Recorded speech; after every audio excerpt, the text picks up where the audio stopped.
തിരയും ചുഴിയുള്ള ആഴക്കടല് താണ്ടിക്കഴിഞ്ഞു. ജാതകവശാൽ ഇനി വരാൻ പോകുന്നത് നല്ല സമയമാണ്. ഈ നല്ല സമയം എന്ന് വെച്ചാ ഞാൻ ആഗ്രഹിക്കുന്ന പോലെയൊക്കെ നടക്കുമോ ജോത്സരെ? ആഗ്രഹം മാത്രം പോരാ, അർഹത കൂടി വേണം.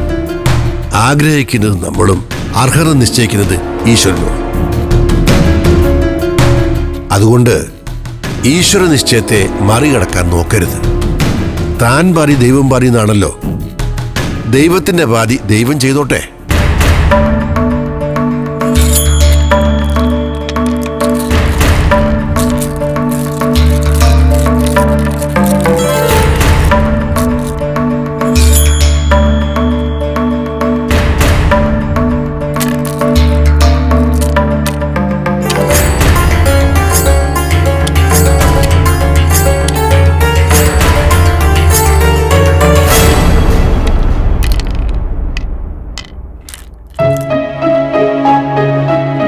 നാലഞ്ച് മാസത്തിനകം ശുഭകരമായ കാര്യങ്ങൾ കുടുംബത്തിൽ നടക്കുമെന്നാ കാണുന്നത്.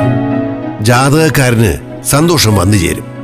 അതിനർത്ഥം ആഗ്രഹം സാധിക്കുമെന്നാണല്ലോ. പുതിയൊരു അതിഥിയായിരിക്കാം ആ സന്തോഷം കൊണ്ടുവരുന്നത്. കുടുംബത്തെ നയിക്കാൻ പ്രാപ്തിയുള്ളൊരു തേരാളിയായി വളരേണ്ടവൻ. സംശയമൊന്നും വേണ്ട, വിനയന് ജനിക്കാൻ പോകുന്ന മകൻ തന്നെയായിരിക്കും ആ അതിഥി.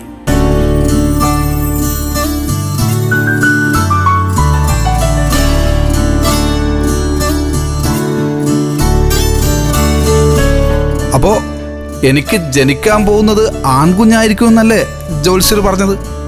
ഞാൻ പറയുന്നതല്ല, ജ്യോത്സ്യ വിധി പ്രകാരം വിനയന്റെ ജീവിതത്തിൽ നടക്കാൻ പോകുന്ന കാര്യങ്ങളാണ് ഞാൻ പറഞ്ഞത്.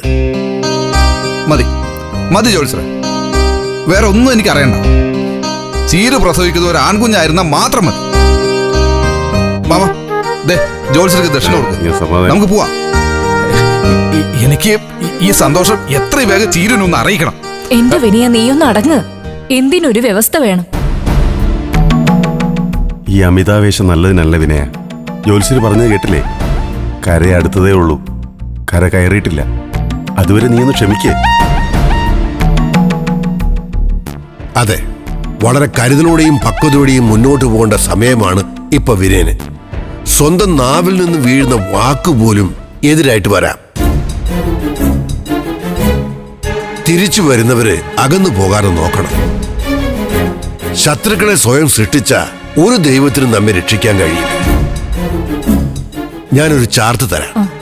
ചില അമ്പലങ്ങളില് മകനുമായിട്ട് പോയിട്ട് ചെയ്യേണ്ട പ്രായശ്ചിത്ത കർമ്മങ്ങളുണ്ട്, അത് ചെയ്യണം. ഓ, ചെയ്യാം. എല്ലാം നന്നായി വരും.